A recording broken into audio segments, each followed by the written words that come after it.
The glint of metal was a cruel star against the sun-kissed gold of his fur. Zaire, the undisputed king of the Echo Valley savanna, was pinned to the earth, his powerful hind leg caught in a poacher's steel snare. With every desperate lunge, the wire bit deeper, a cold, sharp promise of a slow end. His roars, which once made the very ground tremble with authority, were now fractured sounds of raw panic and agonizing pain that echoed uselessly against the trees. From the shadowy edge of the jungle, the silverback gorilla Koko watched, his immense form perfectly still. There was no hint of triumph in his intelligent eyes, only a profound, unsettling calm. The great lion, a symbol of untamable power, was at the mercy of a forgotten metal ghost, his fate hanging by a thread. Inside Zaire's mind, a storm of confusion and rage brewed. The pain was a white-hot fire, a searing violation that defied all logic of the wild. He was a force of nature, a being of fang and claw, yet his enemy was cold, unfeeling, and unyielding. The metallic scent of his own blood, usually a triumphant aroma, now filled his nostrils with the sickening smell of his own weakness. His magnificent muscles, capable of felling a buffalo, were now instruments of his own torture, pulling the noose tighter with each frantic pulse of adrenaline. The vast, open savanna he commanded had shrunk to this single, excruciating point of contact, a cruel anchor holding him between life and a slow, undignified death. He felt the cold numbness spreading, a terrifying sign of his own strength failing him. Koko felt the lion's desperate struggle as a low-frequency tremor through the soles of his feet. This was not the familiar rhythm of the hunt, or the raw challenge of a territorial dispute. This was a discordant note in the sanctuary's symphony, a sound of profound wrongness. The silverback recognized the faint, sharp tang of old iron carried on the breeze, a scent he associated with the human world and its strange, dangerous objects. An ancient instinct warned him to retreat, to lead his family away from the wounded and unpredictable predator. Yet he remained, rooted to the spot. He saw not the rival king of the plains, but a living being ensnared by a faceless cruelty that had no place in their shared world, a silent testament to a threat that belonged to neither of them. As his strength began to wane, Zaire's wild eyes scanned the clearing one last time, searching for any chance of salvation in the shimmering heat. His gaze swept past the indifferent trees and the empty sky, finally locking onto the one other source of power in the valley, Koko's dark, unmoving silhouette. For a heart-stopping moment, the world fell silent. The frantic struggle ceased, replaced by a tense, unspoken communication that bridged the gap between their two worlds. The lion's next sound was not a roar of defiance, but a low, guttural moan that was torn from the very depth of his soul. It was a sound of complete surrender, a plea sent across the divide. The choice that Koko would make next would not just determine a life, but redefine the very laws of their existence. But to understand what was about to happen, we need to go back. Their unique truce began months earlier, during the dry season, when the sun was a merciless tyrant. The last remaining watering hole lay on the border of their territories, a tense, neutral ground where thirst outweighed instinct. Zaire, his golden coat dusty and his ribs showing, had arrived to find Koko already there with his family. The young gorillas were skittish, but Koko sat like a stone statue, his gaze not challenging but simply acknowledging. He made a low, rumbling sound, a signal to his family that there was no immediate danger. Zaire, sensing the absence of aggression, drank cautiously, the two kings sharing a fragile peace, dictated by a greater need. It was a silent agreement. Survival was a shared language. This initial understanding deepened weeks later. A fire, sparked by a distant lightning strike, had sent plumes of smoke across the savanna, confusing the scents and sounds of the valley. A young, inexperienced lioness from Zaire's pride, disoriented by the haze, had blundered toward the dense jungle, a place of unknown dangers. Zaire let out a warning roar, but she was too panicked to listen. From the trees, Koko emerged, not with a charge, but with a slow, deliberate posture. He simply stood in her path, an immovable obstacle of quiet authority. He beat his chest once, a soft, hollow thump that was not a threat, but a statement of presence. The lioness, startled, finally turned and fled back toward the plains. Zaire watched, a flicker of something akin to gratitude stirring within his wild heart. Their bond was not one of friendship, but of mutual observation and profound respect. Koko would spend hours watching Zaire's hunts from the safety of his tree line, not with the envy of a scavenger, but with the curiosity of a scholar. He saw the intricate teamwork, the explosive power, the raw calculus of life and death on the plains. In turn, Zaire would witness Koko's gentle grooming of his young, the intricate way he used sticks as tools to fish for termites, and the sheer, thoughtful intelligence in his eyes. They were studying each other, learning the rhythms of a world so different, yet so close to their own. The invisible line between their kingdoms became less a border and more a window, through which two different kinds of power could observe one another without conflict. The most telling moments were the quietest ones. At dawn, Zaire would often ascend his favorite rock outcropping, his silhouette a majestic emblem against the rising sun. Across the valley, Koko would be at the edge of the forest, beginning his day. Their eyes would meet across the misty expanse. There was no growl, no posturing. It was a silent check-in, a non-verbal confirmation that the other kings still reigned. This daily ritual was a testament to the unspoken pact they had formed, a balance of power built on respect, not fear. It was this very balance, this silent understanding between two titans, that was now being shattered by the cold, unthinking cruelty of the steel snare. What happened next would not be an act of instinct, but an act of memory. The oppressive midday sun beat down, turning the steel snare into a branding iron.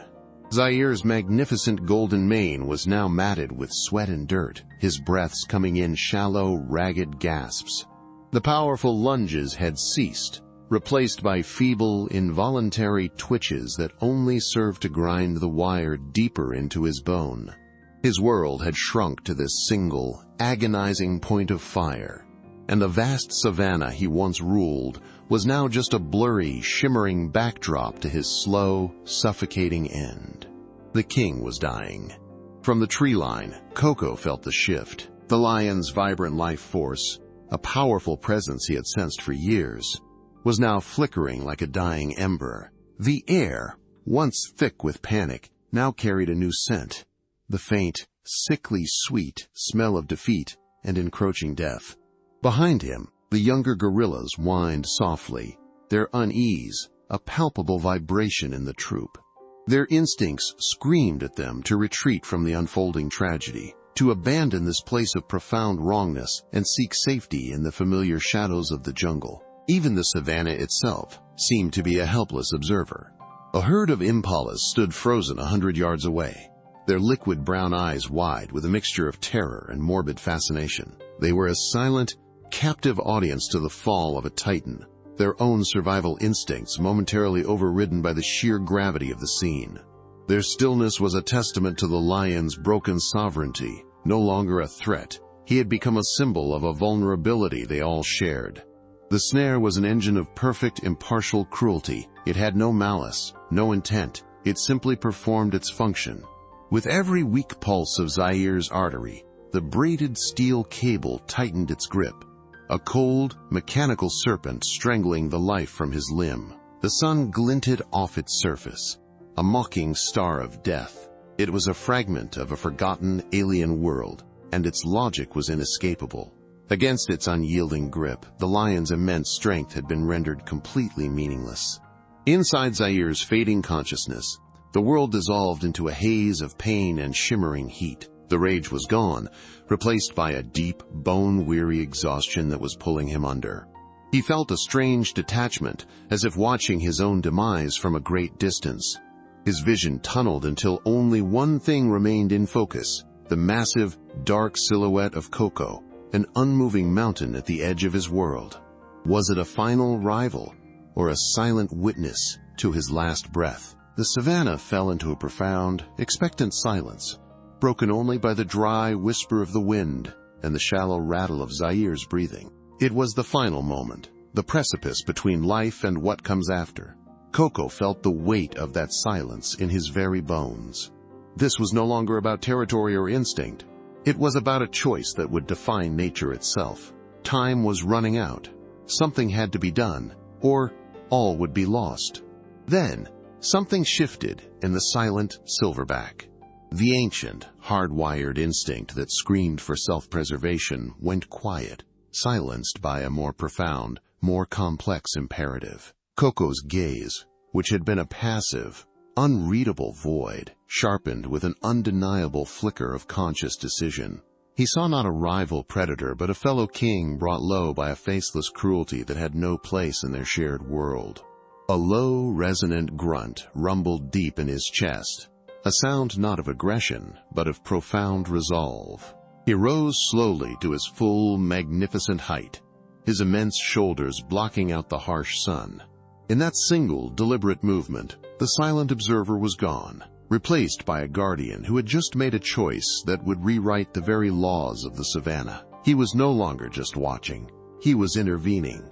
His first step was a thunderous declaration against the oppressive silence, each massive footfall landing with measured, deliberate weight on the sun-baked earth. He left the familiar safety of the tree line behind, venturing into the open expanse that was unequivocally Zaire's domain, a territory he had respected for years.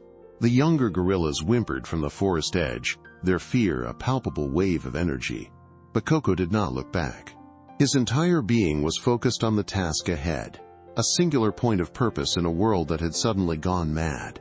He was walking toward the epicenter of danger, a wounded lion whose panic and pain could erupt into a final, deadly explosion of violence at any moment. Every instinct screamed at him to turn back, but a deeper, more powerful knowledge propelled him forward into the shimmering heat. Zaire, through a haze of agony, watched the impossible unfold. The approaching gorilla was not a dream, not a hallucination born of pain and heat. It was real. The primal part of his brain, what was left of it, screamed threat, but his body was too broken to respond. He could only lie there, his breath a shallow rattle, and watch as his rival closed the distance. He saw no aggression in Coco's approach. The silverback's movements were not the charge of a challenger, but the steady, calm advance of something else entirely. There was a clarity in the gorilla's eyes that Zaire had only ever seen across the valley at dawn, a look of profound intelligence and recognition. In his final moments, the lion felt a flicker of something other than terror, a deep, soul-shaking sense of utter disbelief. The space between them shrank until Coco stood just feet away, the metallic scent of blood thick in the air. The sheer proximity to the wounded predator was a violation of every natural law. Zaire's formidable claws, though useless to him now, were still inches from the gorilla's vulnerable flesh. Coco ignored them. His focus was absolute, his gaze locked not on the lion, but on the glinting steel wire wrapped cruelly around the mangled leg. He lowered himself to his knuckles, a gesture of non-aggression that was utterly breathtaking in its courage. He was now within striking distance, a willing participant, in a moment of impossible trust. What happened next would not be a battle of instinct, but a testament to a bond forged in silence and respect. Time seemed to warp and stretch, the oppressive heat of the savannah slowing to a crawl. Zaire's ragged breathing was the only soundtrack to the impossible scene. Coco knelt, a mountain of dark fur and quiet resolve, his presence so immense it seemed to absorb the sound from the air.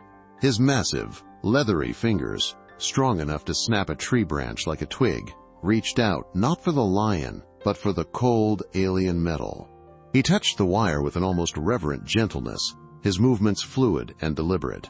He wasn't acting on instinct.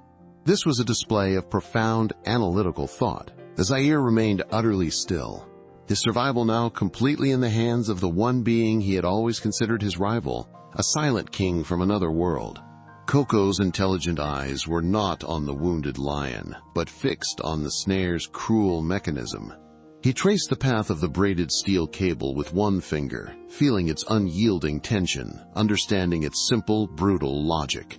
He could smell the sharp, coppery scent of Zaire's blood mixed with the dusty earth, a smell of suffering that transcended species. His touch was diagnostic, his mind working to solve a puzzle, not to fight an enemy. He felt for the locking clasp, the point where the snare's power was concentrated. In that moment, he was not a gorilla. He was an engineer, a surgeon disarming a bomb that was ticking away the last seconds of the lion's life. With a low grunt of concentration, Koko repositioned his hands. He ignored the formidable claws just inches from his face, his focus absolute. His grip on the steel loop was not one of brute force, but of strategic precision. Zaire watched, his pain-filled eyes reflecting a deep, primal confusion. He saw the gorilla's immense knuckles whiten, the muscles in his powerful forearms bunching like coiled ropes. This was power on a scale he understood, but it was being wielded with a control and purpose that was utterly foreign. Koko wasn't trying to break the trap. He was trying to outsmart it, to find its single point of failure and exploit it with focused intent. Then he began to apply pressure. It was not a sudden jerk or a violent pull, but a slow, steady, and inexorable force. The savanna held its breath as the muscles in Koko's shoulders and back engaged, a silent testament to his incredible strength. The steel snare, designed to resist the panicked thrashing of a powerful animal, began to groan under the calculated strain. A low, metallic screech cut through the silence, the sound of